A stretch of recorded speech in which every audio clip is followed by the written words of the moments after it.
La electronegatividad lo que hace es medir la capacidad que tiene un átomo de la tabla periódica para atraer electrones cuando ese átomo está formando una molécula, cuando hay un enlace. Y la electronegatividad de los elementos de la tabla periódica, que la tenemos aquí en pequeño, la tabla periódica, la electronegatividad aumenta cuando vamos hacia la derecha y hacia arriba.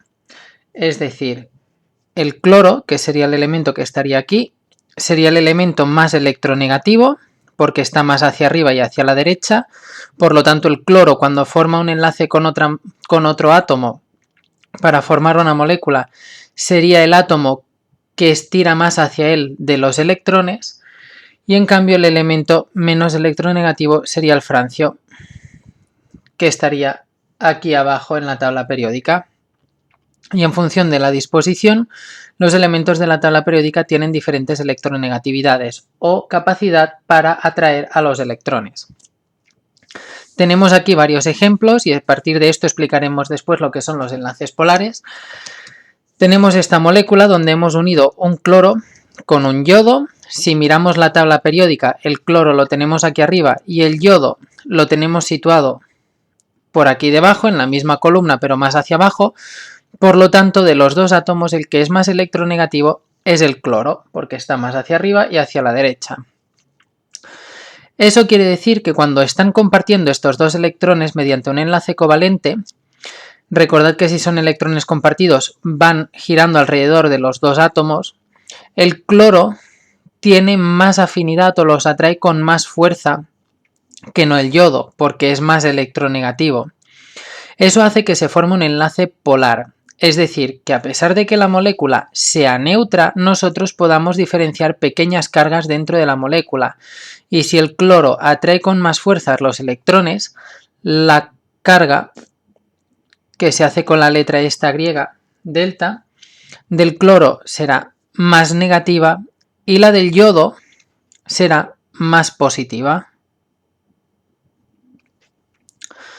Vuelvo a repetir, esto se debe a la electronegatividad. El cloro atrae con más fuerzas los electrones compartidos y por eso se queda con esta pequeña carga interna negativa. Y en cambio el yodo con la carga positiva. Pero el conjunto de la molécula sería neutra. En cambio, si los elementos son el mismo, por ejemplo una molécula de O2, comparten dos pares de electrones, dos electrones cada átomo de oxígeno. Como tienen la misma electronegatividad, los dos átomos atraen de la misma manera estos electrones compartidos. Por lo tanto, esto sería un enlace no polar, de manera que no hay ninguno que tenga más carga negativa que el otro, porque los dos son oxígenos y atraen con la misma fuerza los electrones compartidos en este enlace. Entonces, teniendo en cuenta la polaridad de los enlaces que nos puede originar esto, podemos encontrar moléculas que sean polares o otras que no. Tenemos aquí, por ejemplo, la molécula del agua, OH2O, y siempre que dibujamos la molécula del agua, su estructura es esta: el oxígeno estaría arriba y los dos hidrógenos estarían abajo. El oxígeno lo tenemos por esta altura de la tabla periódica y el hidrógeno lo tenemos aquí arriba. De manera que el elemento más electronegativo sería el oxígeno. Por eso, al ser más electronegativo, sería el que tendría la carga negativa y los hidrógenos tendrían la carga positiva. Aunque el conjunto de la molécula, vuelvo a repetir, sería neutra. Pero como el oxígeno es más electronegativo, estos electrones compartidos los atrae con más fuerza y por eso se quedaría con esta pequeña carga positiva. Esta molécula, debido a su disposición, tiene enlaces polares, por lo que hemos dicho, el oxígeno atrae los electrones con más fuerza y la molécula es polar. En cambio, para ver la diferencia, tenemos aquí la molécula de dióxido de carbono, CO2, su estructura es lineal.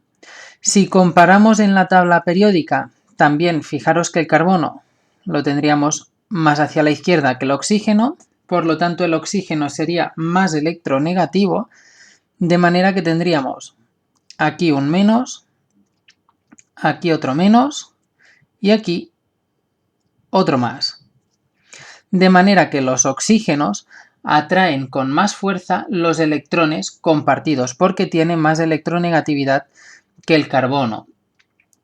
Pero aquí tenemos un problema, y es que debido a esta disposición o geometría lineal de la molécula, la polaridad queda compensada, la de un lado con la del otro, por lo dicho, porque es una molécula lineal, y esto hace que la molécula en general no sea polar. Por lo dicho, porque se compensan las cargas de un lado y de otro con la del centro. En cambio, en la molécula del agua, como no es una molécula lineal, sí que sería una molécula polar. Y es importante estos caracteres de cargas negativas y positivas en la polaridad.